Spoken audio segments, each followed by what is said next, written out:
Chapter 9. Highgate Cemetery. While I wait for Miranda, I spend the time going through my skills. They aren't many. I have one spell and I want to try it out sometime.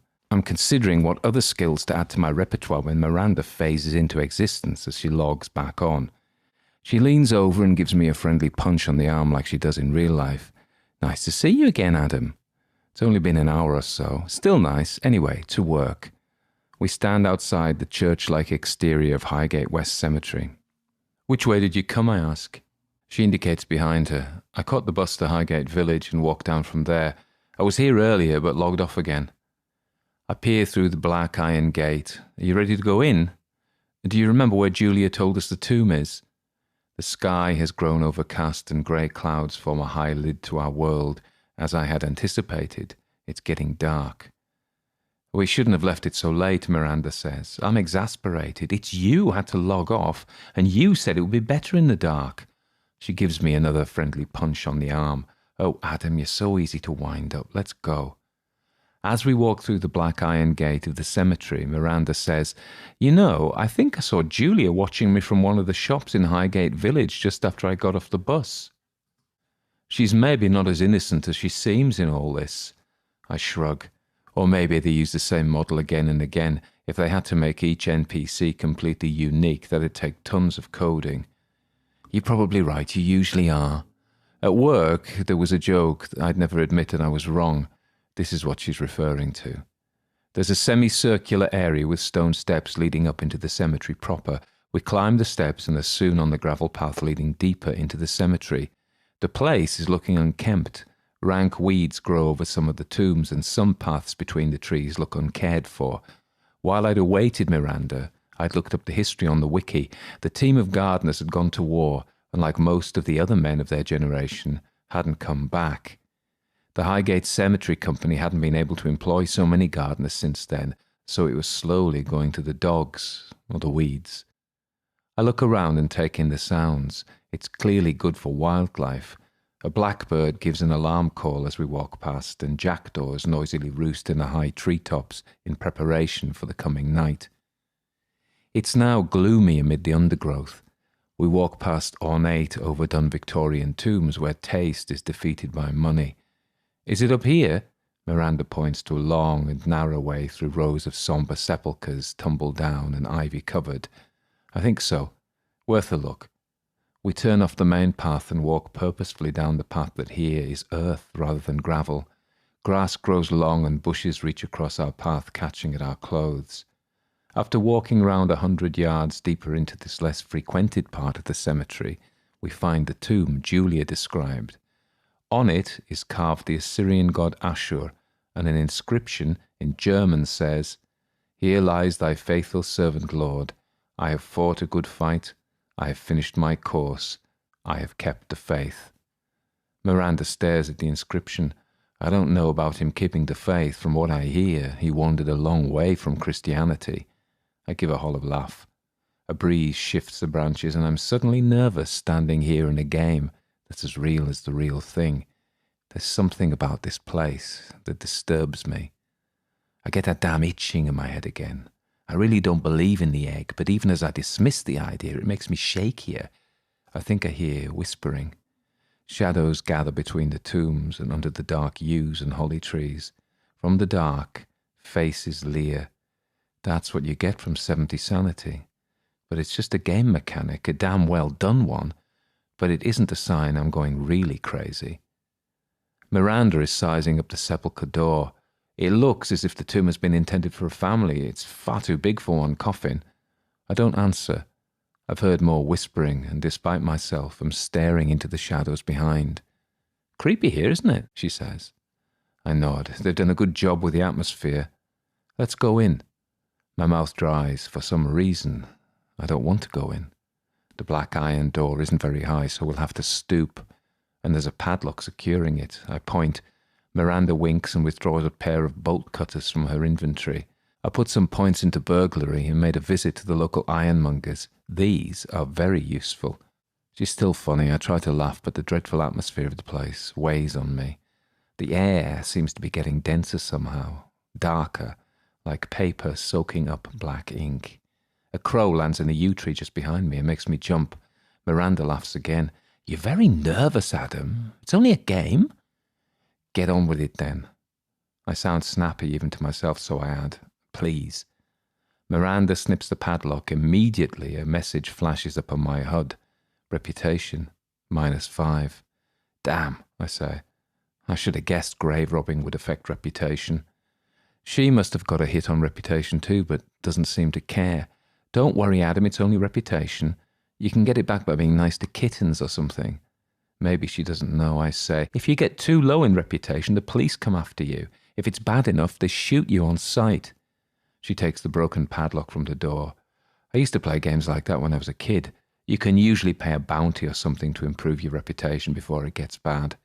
She gestures into the dark door. "Anyway, after you." We step into the tomb.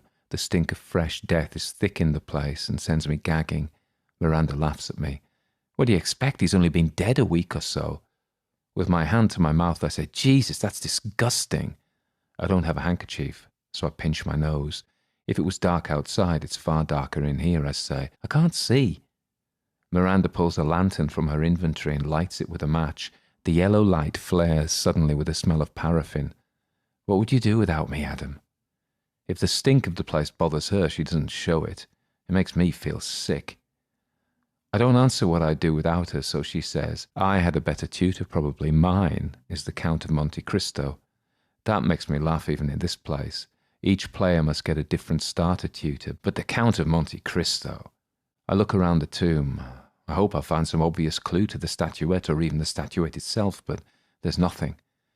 "See the statuette?" Miranda holds a lantern above her head. I hear the hiss of the burning flame. I still have my hand to my nose. Nothing. Then I remember my clairsentience skill. I switch it on, and immediately a pale glow forms around the objects. Miranda is green, but the middle of the coffin glows red. "So there's nothing here," Miranda says. "Hang on, I'm using clairsentience." I point. "I can see something coming from the coffin." "You've got clairsentience? That's cool. I should put some points into that maybe, but I put all mine into pistols and daggers and stealth. I think those go better with the assassin's profession."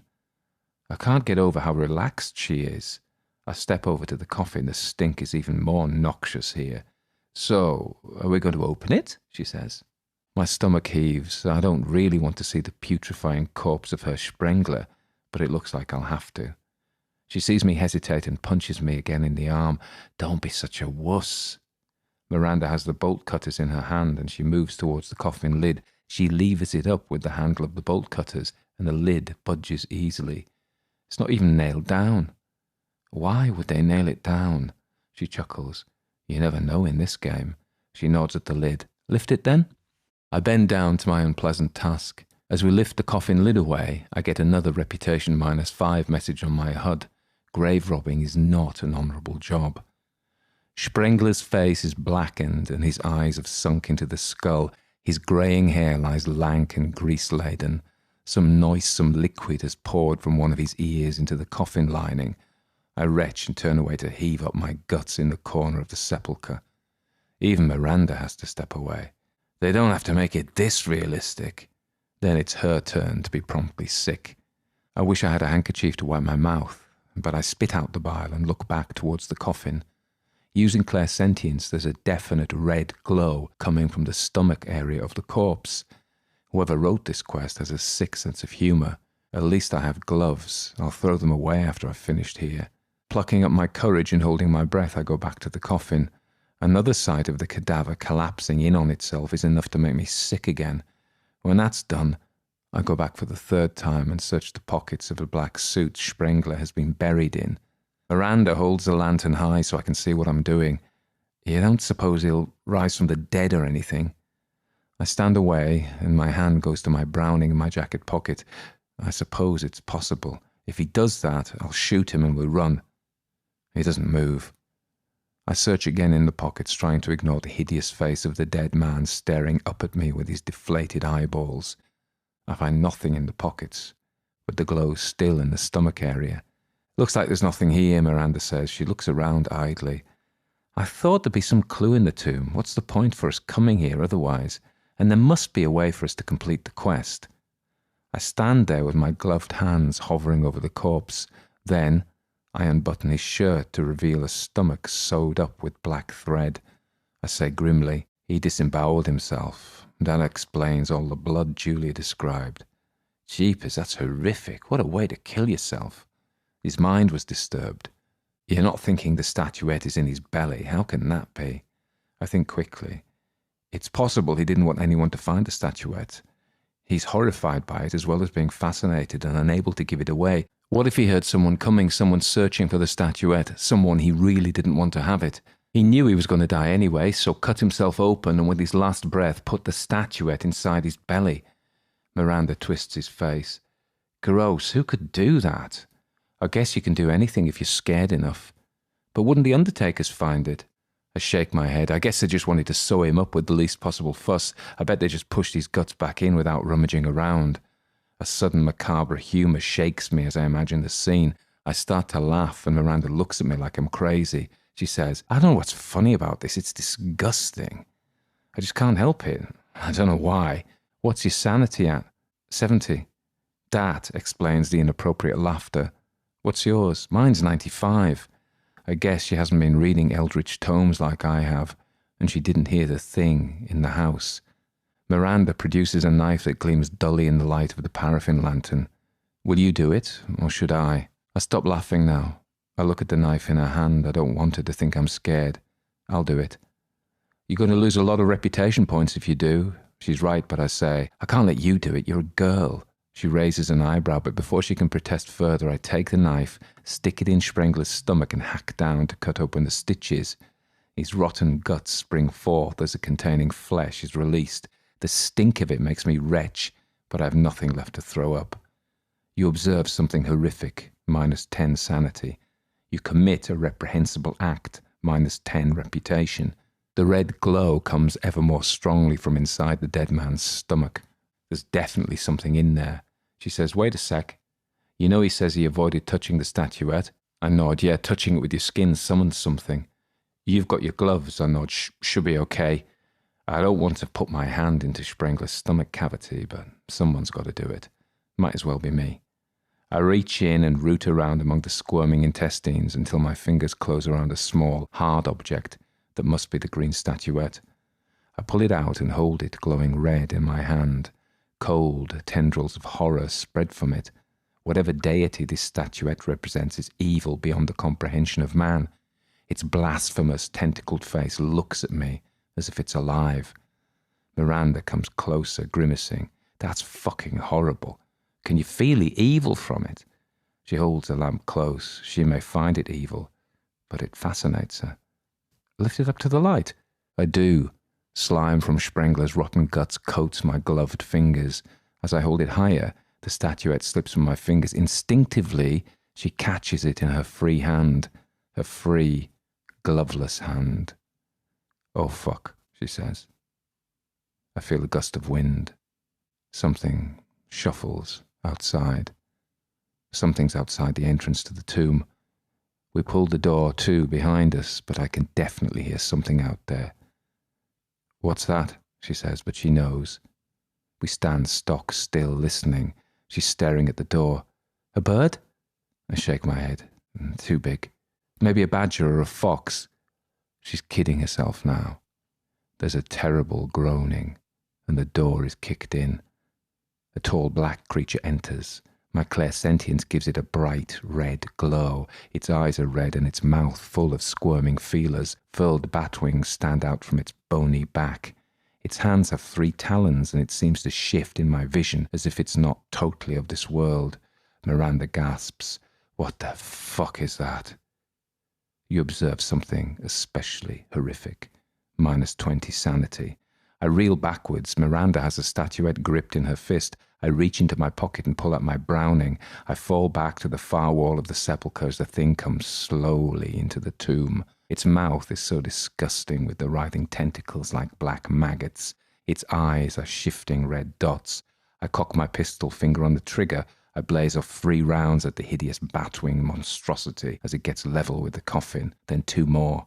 The sound of the shots is deafening, and cordite smell fills the room. Smoke curls lazily from the muzzle of my pistol, but the bullets do no good. Mounting horror rises to my throat. I don't want to die here. My heart's hammering, my hand on the gun is sweaty. Miranda hurls the paraffin lantern at the monster. The glass smashes, sending splinters all over, and burning paraffin clings to the creature as it advances. Miranda produces a knife from her inventory and launches herself at the creature, stabbing frantically at its chest. With one bony arm, it throws her against the wall of the tomb. It tips its head and emits a thin, screeching noise. I'm paralyzed by fear, my gun useless in my hand. What the hell do we do now? Physical weapons can't harm this monstrosity from another plane. Then I remember Alistair Crowley's question at the character creation.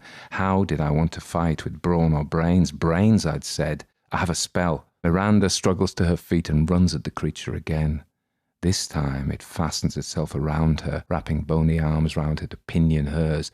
Then, like a spider sucking life from a fly, it bends with its maggot mouth and chews her neck. In terror, I look through my skill list and select the magic skill set. I haven't even placed any of the skills on my hotbar. The lesser banishing ritual of the pentagram. I have no idea if this will work. The creature leaves Miranda and turns to me. Miranda collapses, looking out the cast of a skin from a snake, empty and dripping foul juice.